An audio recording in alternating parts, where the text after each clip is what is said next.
آج کل فلمیں صرف ہمارے وقت کو ضائع ہی نہیں کر رہی بلکہ ہمیں ذہنی، اخلاقی اور نفسیاتی طور پر بھی نقصان پہنچا رہی ہیں، اور ان فلموں کے ذریعے ہر غیر اخلاقی حرکت کو دکھایا جاتا ہے اور پھر اس چیز کو بہت ہی خوبصورت انداز میں پیش بھی کیا جاتا ہے۔ کیا آپ کو پتہ ہے کہ ہمارے ہاں 95% لوگ شادی سے پہلے ناجائز محبت میں صرف اور صرف ان فلموں کی وجہ سے مبتلا ہو جاتے ہیں، کیونکہ فلموں میں رومانٹک سینز کو بہت ہی دلکش اور دل فریب بنا کر دکھایا جاتا ہے، جس سے دیکھنے والوں کی مکمل مائنڈ پروگرامنگ کی جا سکے اور ان کے ذہن سے غیرت اور ان کی زندگی کا مقصد دور کیا جا سکے۔ یہاں لڑکے اور لڑکی کو مکمل طور پر ایک حقیقی رشتے میں منسلک کر کے دکھایا جاتا ہے، جس سے دیکھنے والوں کا خیال ایک دم حقیقی بنایا جا سکے، تاکہ یہ بات دیکھنے والوں کے دماغ میں اچھے سے بیٹھ جائے۔ اور اس کے بعد رومانٹک سینز کو ایسے فلمایا جاتا ہے کہ دیکھنے والے بھی اس کے سحر میں گرفتار ہو جائیں اور اسی کام کو اپنی حقیقی زندگی میں کرنے پر مجبور ہو جائیں، اور وہ اپنی ہر قسم کی ذہنی فینٹیسی کو ان مناظر کے ساتھ جوڑ لیں۔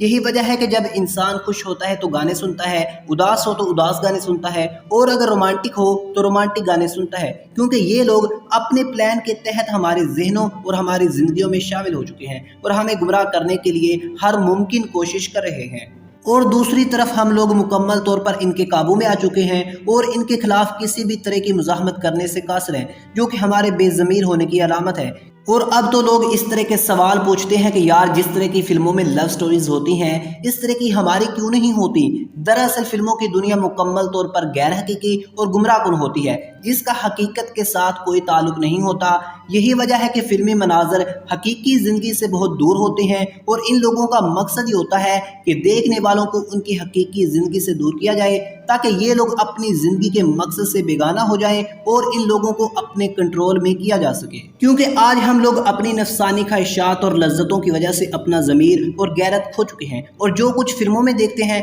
اسی چیز کو اپنانے کی کوشش کرتے ہیں، اور اس بے حمیتی نے ہمیں ذلیل و رسوا کر کے رکھ دیا ہے، کیونکہ ان عادات کی وجہ سے ہمارا وقار جاتا رہا، دبدبہ دم توڑتا گیا، اور ہم لوگ اپنی روایات اور ثقافت سے بہت دور ہوتے چلے گئے۔ میں سمجھتا ہوں کہ ہمیں کوشش کرنی چاہیے کہ فلموں اور ڈراموں کی صورت میں ہم اپنی تاریخ اور روایت کو فلمائیں، تاکہ ہم اپنی تاریخ سے واقف ہو سکیں اور ان دشمنوں کی فلموں کا منہ توڑ جواب دے سکیں۔ یہ چیز ہمیں ہر محاذ پر کامیاب کر سکتی ہے، کیونکہ بدلتے وقت کے ساتھ اپنے آپ کو بدلنا پڑتا ہے، ورنہ حالات انسان پر قابو پا سکتے ہیں اور انسان کو اپنے تابع کر سکتے ہیں۔ یہی وجہ ہے کہ آج ہمیں ہماری تاریخ سے واقف ہونا چاہیے اور ہمیں اپنی اقدار سے آشنا ہونے کی ضرورت ہے، تاکہ پھر سے اوج ثریا ہمارا مقدر بن سکے۔ اللہ پاک ہمیں کامیاب فرمائے اور ہمیں راہ ہدایت عطا فرمائے۔